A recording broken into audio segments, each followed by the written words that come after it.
एक छोटी बच्ची की कहानी। एक बार एक छोटी सी बच्ची हाथ में मिट्टी के गुल्लक लिए भागती हुई एक दवाई की दुकान पर गई।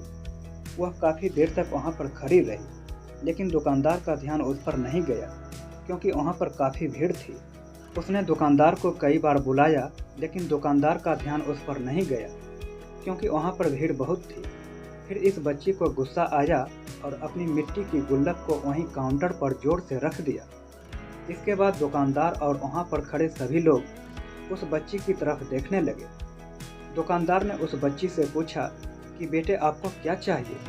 तो वह बड़े ही भोलेपन से बोली, मुझे एक चमत्कार चाहिए। यह सुनकर दुकानदार को कुछ समझ में नहीं आया और न ही वहां पर खड़े लोगों को कुछ समझ में आया। सभी उसकी तरफ देखने लगे।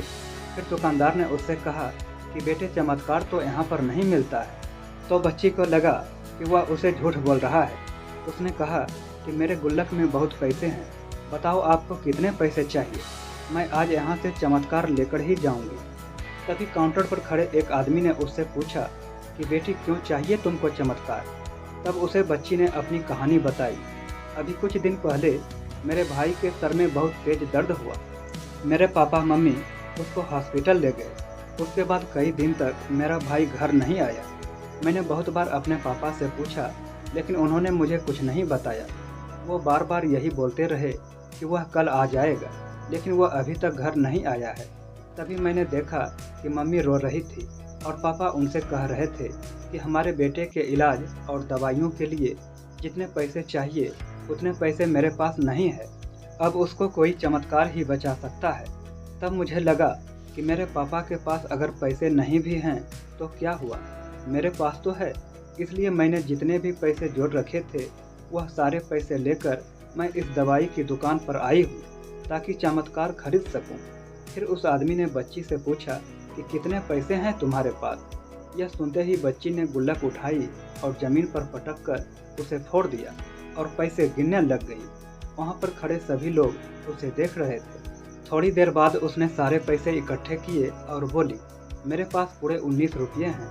वो जो आदमी वहाँ पर खड़ा था वह थोड़ा सा मुस्कुराया और बोला कि अरे, तुम्हारे पास तो पूरे पैसे हैं, इतने का ही तो आता है चमत्कार।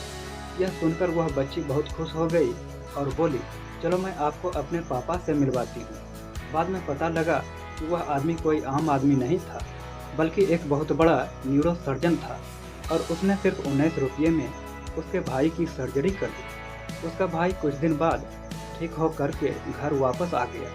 फिर कुछ दिन बाद वह बच्ची, उसका भाई, उसके पापा और मम्मी चारों एक साथ बैठे हुए थे और बात कर रहे थे। तभी उसकी मम्मी ने उसके पापा से पूछा कि अब तो बता दो, यह चमत्कार आपने किया कैसे? तब उन्होंने अपनी बेटी की तरफ देखकर कहा, चमत्कार मैं नहीं, इसने किया है। तो यहाँ पर एक बहुत बड़ी सबक है जो हम उस छोटी सी बच्ची से सीख सकते हैं। ज़िंदगी में कभी कभी ऐसा होता है कि हमको कोई रास्ता नज़र नहीं आ रहा होता है और हम लोग हिम्मत हार जाते हैं। तब हमारे अंदर एक बच्चा होता है जो कोशिश करने से कभी पीछे नहीं हटता है। वह हार मानने को तैयार ही नहीं होता है क्योंकि उसको ना शब्द समझ नहीं आता है। वह बच्चा जिसके लिए कुछ भी नामुमकिन नहीं है, क्योंकि वह हर हाल में कोशिश करता ही रहता है। हम आशा करते हैं कि आपको यह मोटिवेशनल स्टोरीज पसंद आई होगी। इन कहानियों को पढ़कर आपके अंदर कुछ कर दिखाने की इच्छा बढ़ जाएगी और अपने जीवन में कुछ बड़ा कर दिखाएंगे। अगर आपको यह मोटिवेशनल स्टोरी पसंद आई है तो कृपया इसे अपने दोस्तों को भी शेयर करें जिनको इसकी ज़्यादा ज़रूरत है।